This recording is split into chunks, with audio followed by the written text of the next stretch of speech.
Shalom, shalom. Shalom is real.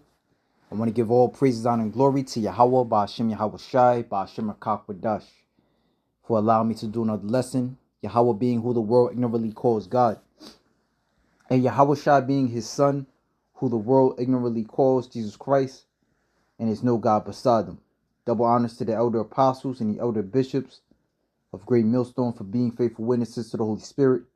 Salutations to the elect whom the Lord have given ears to hear. So I was watching the elder apostle indoor camp this past Saturday, and they were going into 1 Peter 3:18, which, going in, giving the right understanding of it and what it means when it says that Yahweh Shai went to speak to the spirits in prison. Now, when you look that verse up, most people interpret it as Yahweh Shai, again, who the world ignorantly calls Jesus Christ, went to hell and went to speak to people in prison. So I'm at the 36-minute mark of the Apostles live stream. And, they hit various topics in and out. And at this point we're in, the elder Bishop Sakaran is reading what chat says, that GMS says, about 1 Peter 3:18. Basically giving various interpretations. Alright, so let's see, 36, 31.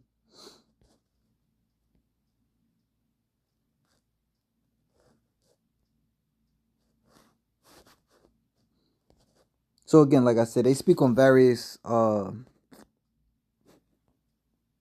topics. So I'm going to start at 31 and then I'll jump down to 36. I'm going to jump in and out of, various timestamps.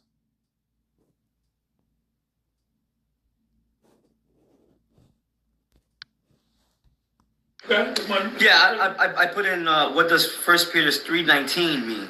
Go ahead, read it. Okay, that says the immediate context. Peter is speaking about Yahweh Shai's death and resurrection. Verse 18, Yahweh Shai suffered and died in the flesh and was made alive by the Spirit. Verse 19, by that same Spirit he preached to spirits in prison. It says, interpretation 1. Yahweh Shai preached through Noah to the wicked generation before the flood. Most consistent.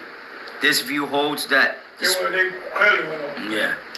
They clearly went on. Yeah, let me go to the next interpretation. You know what that is? That's a dark saying. Like in Psalm 78, there's, to quote the song, it says, I will open my mouth in parables. I will utter dark sayings of old. And that's talking about Yahweh Shai, because he's the first to do it. That, what you just read there, that's a dark saying. Not everybody is going to understand it. Are you looking for something? It says interpretation 2. It says Yahweh Shai descended to hell to preach to the dead. Less likely. Some believe Yahweh Shai went to the underworld. That's hell. That's hell. You know who believes that? Bruce. Oh, man. Alright, so now I'm going to jump to, let's see.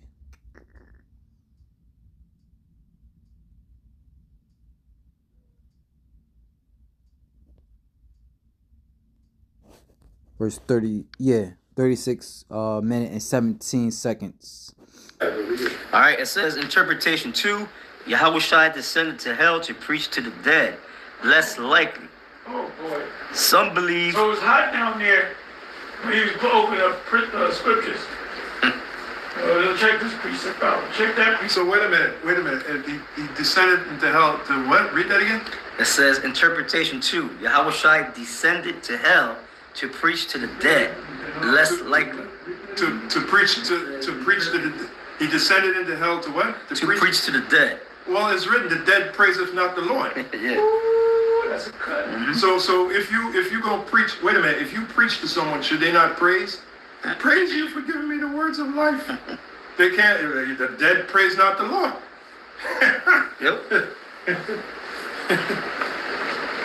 Good. It says some believe Yahushua went to the underworld between his death and resurrection. So I guess he had to have an asbestos suit. Yeah. This is out that way. Doesn't make any sense, man. Good. It says he preached to imprisoned souls. Now, guess who the imprisoned souls are? We are. We're the imprisoned souls, man. You know what links up with that? Jude. The Lord have put us, could you bring that out? Yep. Everlasting chains. That's the prison that's talking about. These bodies. Apostle Paul, when he said, again, the things that he wrote that are hard for people that are unlearned to understand. When he talked about the body, there's nothing good in his flesh. Right? That's the prison. This flesh, which is wicked as hell. I always say this. In this ministry, the wickedness starts with us. All right? The Apostle Paul said it best. He said, I know within my flesh dwelleth no good thing. So inherently, this flesh is wicked. That's why we have to be changed. See? You got certain Israelites acting as if they're holier than thou. Guess what? They don't understand the scriptures. Because by nature, we are wicked, man. By nature. That's why we have to be changed. Yahushua got to come and change us. You got it. All right, this is Jude chapter... That's the prison he's talking about. This body. Go ahead. Jude chapter 1 verse 6. And the angels which kept not their first estate. Yeah, well, perhaps in prison. Matter of fact, you can ask the chat, say, what does GMS take on this particular precept right here? Because the prison that he went to was the Roman Empire. Right. Because it tell you that's Luke 4. In fact, I'll go ahead and get that. That was a prison. But this flesh also, would you say? No. The prison was... No, I'm saying, would you say it's a prison? This flesh. Oh, yeah, it's a prison. Yeah, it's a prison. It's changed, yeah. Yeah. But when he went to the prison, it was talking about when he came down, got the disciples, they were in the prison, which was wrong. I'll show you that. Right. And if I can make a quick point, this is why it's so important to go into words. So very important to go into words. All right. I'm gonna let the apostle break it down on why the prison is actually talking about Rome, and then spiritual land back. Just to further edify the point, we're gonna get the etymology of the word prison. Okay. Go ahead, keep going until I get this. Okay, so I asked chat, what is GMS take on Jude 1 and 6? And chat says, here's the great millstone GMS understanding of Jude 1 and 6 laid out clearly. GMS interpretation, angels equals men, not spirit beings.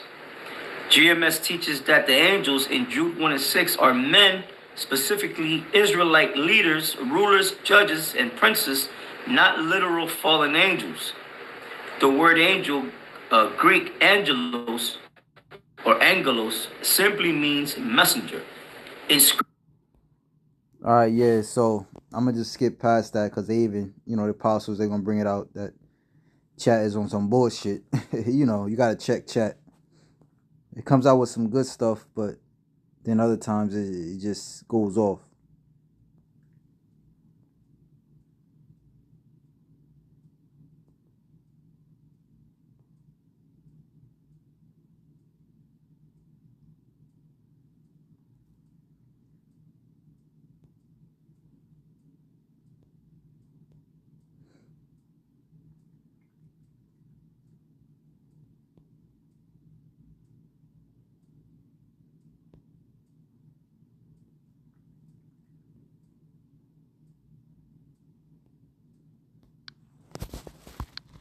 It says, number 2, why Rome can't fit the text literally. GMS would argue Rome was not disobedient in Noah's time. Rome... They got it all messed up. Forget about it. Anyway, let me go over here to show you that it's a prison. Yeah. It says, Luke 4, verse 18. You can really start at the 14th verse. I'm sorry, we started out about that. Okay, and he taught in this synagogue, being glorified of all. And he came to Nazareth where he had been brought up, so he knew him, right?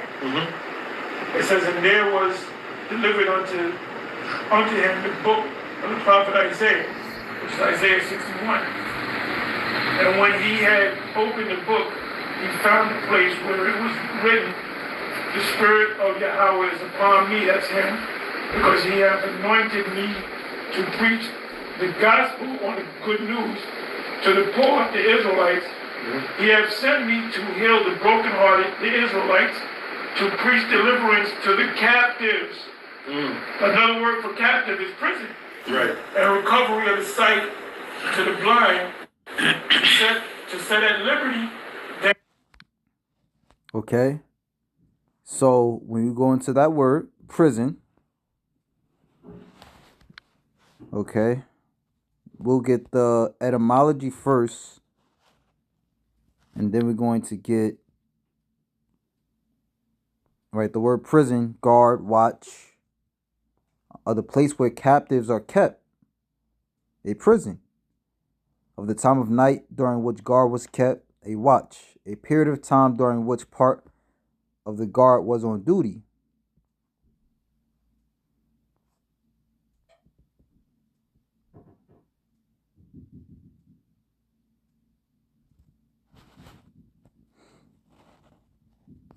Okay.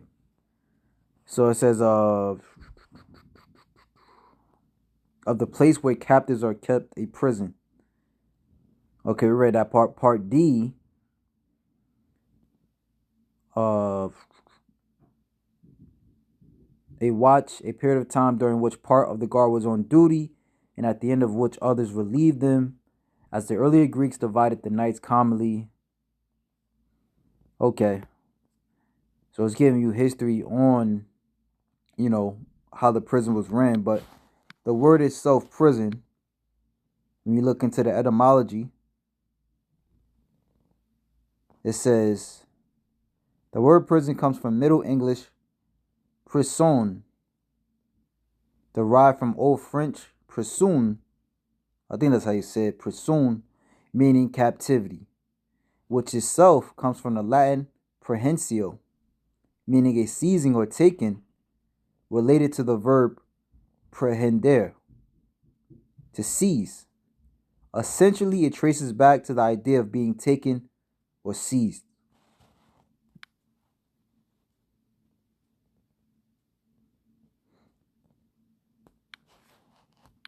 That are bruised. Yep. So that's what it means when he went down and spoke to the prisoners. That's it. We are the prisoners, right? Yeah. That's it. Yeah. Like you said, Matthew 11 and 11. That's it. Yep. So Let's see what that Matthews 11 and 11 says.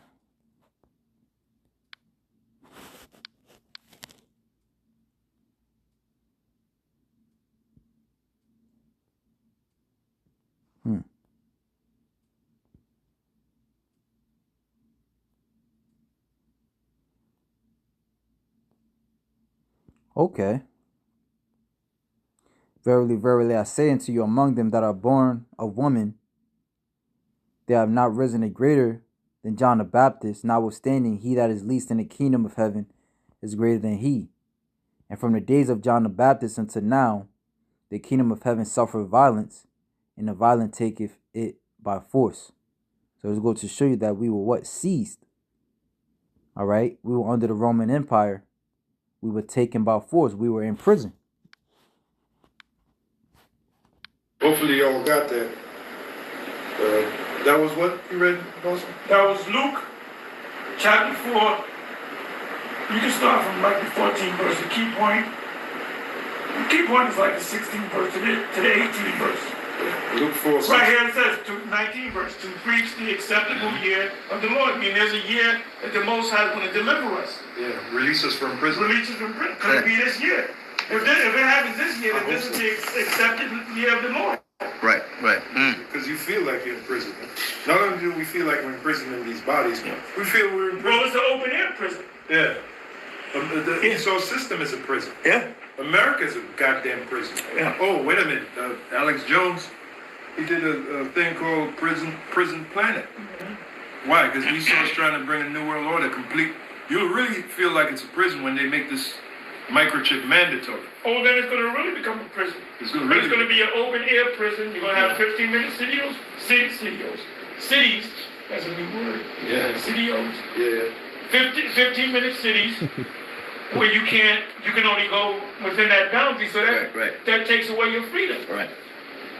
I told y'all niggas that the Constitution was done away with when this guy swore. First of all, he didn't even swear in. He didn't even swear in. Ask Google or chat. Mm-hmm. Did Trump actually swear in for the 2024? 2024 inauguration. Did he swear in for the 2024? All right, so I'll leave it at that. Lord willing, you Akim Aquaf were edified. Again, it was majority of the apostles, going in the spirit. I just found the Edom online. Like I said, it's very important to go into words, because if you read things by face value, you'll get tripped up. All right. So if that was a let me see.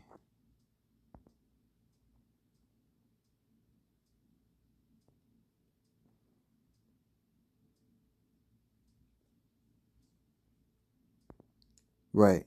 So that was pretty much a common thing that the world, when they interpret that 1 Peter 3:18, that's how they break it down as, or that's how they see it as, rather. That Jesus went into hell, which Jesus went into the grave. All right. He was lying in the grave. The Lord rose him back up and brought him back to life. All right, but he went down into the grave. That's what Acts 2:27 is talking about. That's what Psalm 16:10 is talking about. That's what Ephesians 4:8 is talking about. Hades is interpreted as the underworld or the grave. That's it. Okay? So if that, or Hades or hell, the English word would be hell, the Greek would be Hades. The Hebrew word would be Shawwal. So with that, shalom to the elect.